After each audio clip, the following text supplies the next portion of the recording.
A ver cómo entendemos esto. Por un lado, las energéticas están ganando más dinero, llamémoslo beneficios extraordinarios o ordinarios, pero están ganando más dinero. Pero por otro lado, les falta liquidez. Y por otro lado, en Alemania, que ya sabemos que es el país que probablemente tiene más dificultades ahora, están rescatando eléctricas. Claro. ¿Cuál es el problema? Vamos a ver. El problema principal aquí es este concepto completamente inventado de los beneficios extraordinarios. Porque, claro, lo que tendremos que ver es la historia de los beneficios de estas empresas y lo que invierten. Lo más importante es la rentabilidad sobre el capital empleado. Y la realidad de las empresas europeas y también las gasistas y petroleras es que no son productores de petróleo ni son productores de gas, son comercializadores y refinadores, ¿no?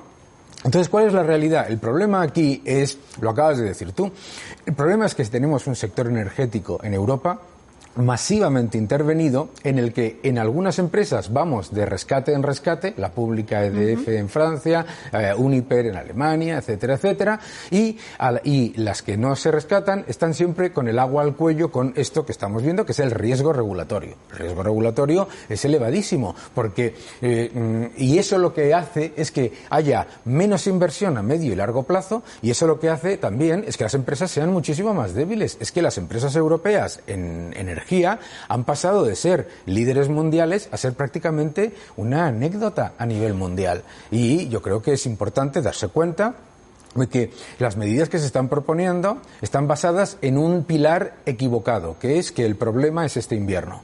Y el problema energético de Europa viene de muchos años.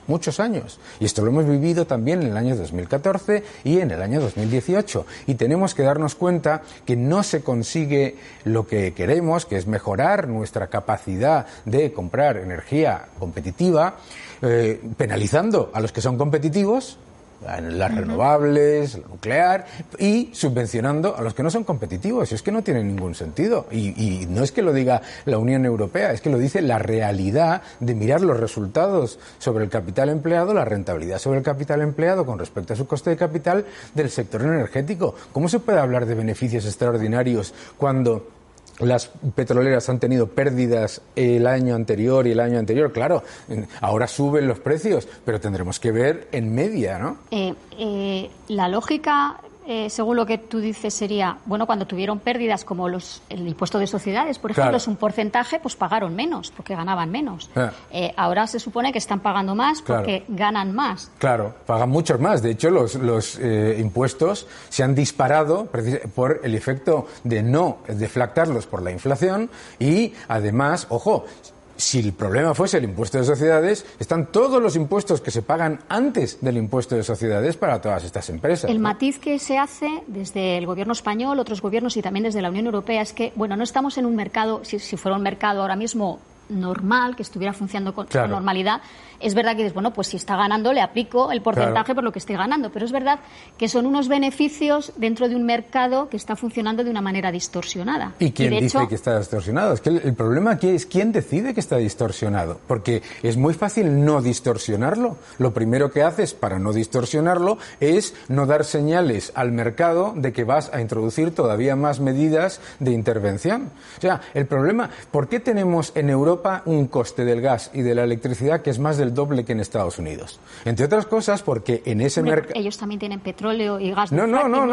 El precio del petróleo es el mismo. No, es muy importante entender esto. Es que una de las cosas que está distorsionando los precios en Europa es el hecho de que hay un impuesto encubierto que es el coste de las emisiones de CO2, de los permisos de CO2, que lo dictan limitando la oferta a los estados y por el que se recaudan unos 22.000 millones de euros en la Unión Europea. Eso distorsiona el precio porque, entre otras cosas, cuando bajaba masivamente el precio del gas y bajaba masivamente el precio del petróleo, el precio de la gasolina y de la electricidad seguía subiendo, entre otras cosas por eso.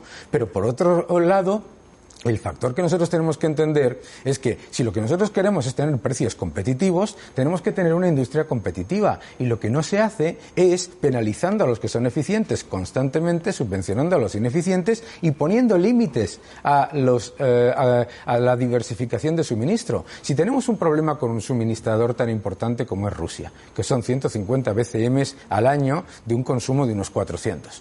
Si tenemos un problema tan importante con un suministrador, ¿cómo se soluciona? Es aumentando y diversificando las fuentes de suministro, no penalizando a los que pueden invertir en esa seguridad de suministro. El problema es que ahora nos vemos en un problema acuciante. Claro. Es verdad que, pongámonos que Rusia cierra el gas, que bueno, estamos todo el rato hablando del tope, pero lo seguimos comprando, pero él nos cierra un poco, no sabemos cuánto. Ahí tenemos mucha desinformación. Claro. Pero pensemos por un momento que ese grifo se cierra totalmente. Hoy. Sí. ¿Europa tendríamos problemas dicen, de suministro? ¿No tendríamos problemas? Claro. ¿De qué tipo? Seguro tendríamos problemas de suministro. Porque es que aquí hay también contradicciones. Hay quien dice, hoy un portavoz de la Comisión Europea decía, bueno, no, el invierno lo pasamos. El invierno lo pasamos por el almacenamiento, pero es que esto no es un problema de corto plazo, esto no es un problema de un mes o de 3 meses, esto es un problema de largo plazo. Y debemos recordar que la dependencia, eso que llamamos la dependencia del gas ruso, viene precisamente por una decisión política. Fue una decisión política por parte de Alemania y de otros países el aumentar el consumo diario y constante de Rusia para fortalecer las relaciones comerciales y así eliminar las nucleares, etcétera. No podemos solventar un problema creado durante décadas en 3 meses, pero en cualquier caso, si vemos todas estas cosas que se han anunciado por la Comisión Europea, ninguna, esto es lo más importante, ninguna elimina la dependencia del gas ruso. Segundo, ninguna soluciona el problema que es fortalecer las cadenas de suministro, y fortalecer las cadenas de suministro, lo decía en el reportaje, por ejemplo, pues la posibilidad de aumentar el consumo de Noruega, pues claro, pero aumentar el consumo de Noruega, de Estados Unidos, etcétera, etcétera, etcétera, todo eso es parte de la solución, la eficiencia energética, todo eso estamos de acuerdo, pero no se puede hacer un cambio de un mes para otro y pensar que todo se soluciona haciendo que la gente pase frío en invierno y calor en verano. Pensamos, en octubre la Comisión Europea, España tiene que presentar un plan de un cambio estructural en su mercado energético y decía von der Leyen en esa crónica de nuestra compañera Marta Carazo. Ahora lo que viene, en lo que estamos es en esto. ¿Cómo tendría que cambiar el sistema energético en Europa para que no tengamos esta distorsión de precios y los consumidores y las empresas paguen realmente lo que vale la energía? Vamos a ver, lo que vale la energía no en una factura de una empresa o de una familia no es ni el 25%. El 75%. ¿Me vas a decir lo de los impuestos? Pero es que esta idea de que hay que hacer algo con el precio de la energía, pero no se tocan los impuestos, no se toca el coste del CO2. Pero los impuestos son siempre, y hemos visto cómo esto se desmadra ahora, ¿no? Son encadenados los impuestos. Por lo tanto, si tú pagas 60 una vez y te sube a 72, los impuestos pasan de 12 a 14. No.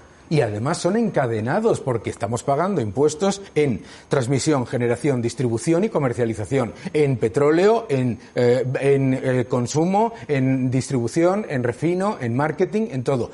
O sea, lo importante que tenemos que entender es que la idea de que en Europa, para solucionar el problema de los altos precios, no se puede tocar nada más que el 25% del precio, es lo que nos ha llevado a tener precios. Estamos hablando de comentarios de Durão Barroso del año 2013.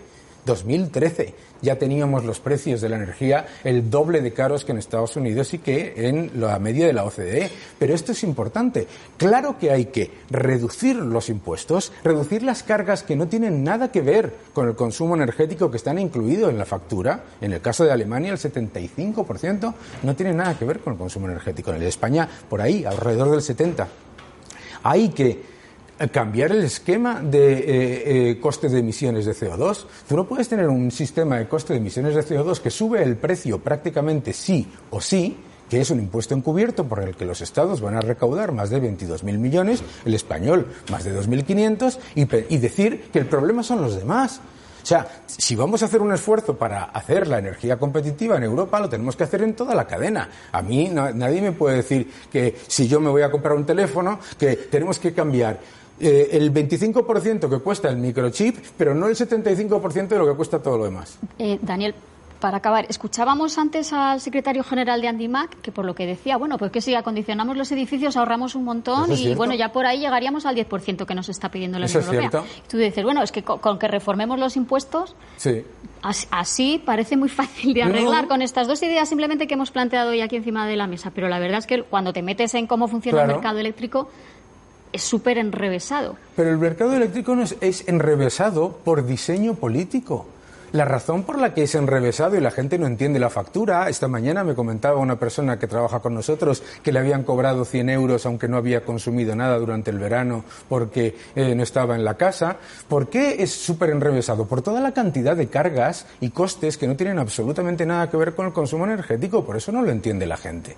Y está hecho aposta, con todo mi respeto, ¿eh? Está hecho aposta porque... A ver si lo entendemos. La transición energética en Europa está diseñada para que los precios sean caros, no para que los precios sean baratos. Está hecha para que los precios sean caros precisamente con el objetivo de, cada uno con lo suyo, de que se consuma menos, bla, bla, bla, bla, lo que quieras. Me da exactamente igual. El hecho es que la gente tiene que darse cuenta que si estamos en una época de crisis y estamos en una época de guerra, no puedes tener unos costes regulados y unos impuestos que sean de época de bonanza. Daniel, muchísimas gracias por el análisis. Eres buen conocedor del mercado energético tan complicado y hemos puesto dos cosas encima de la mesa. Una para ahorrar, que parece simple, que parece que ya estaríamos en ello. Y bueno, lo de los impuestos... Y esta que ha comentado, es que esto es tan importante, lo de la eficiencia energética. La eficiencia energética es lo más sencillo y lo más valioso. A invertir en eficiencia energética funciona. Imponer recortes de suministro no soluciona nada a largo plazo. No lo ha hecho nunca. Tenemos estudios en todos lados. Quería preguntarte, ¿tú qué hacías un día como hoy hace 25 años? Bueno, primero, felicidades por 25 años y por otros 25. Yo hace 25 años estaba precisamente en el mundo energético. Yo era responsable de exportaciones a África y Oriente Medio y estábamos en medio de una situación muy complicada como la que estábamos hablando ahora, porque entre otras cosas los países en los que yo gestionaba, en los que yo viajaba constantemente, de África y Oriente Medio, la inmensa mayoría estaban en guerras o en guerras civiles o en golpes de Estado. Yo he vivido cosas muy curiosas.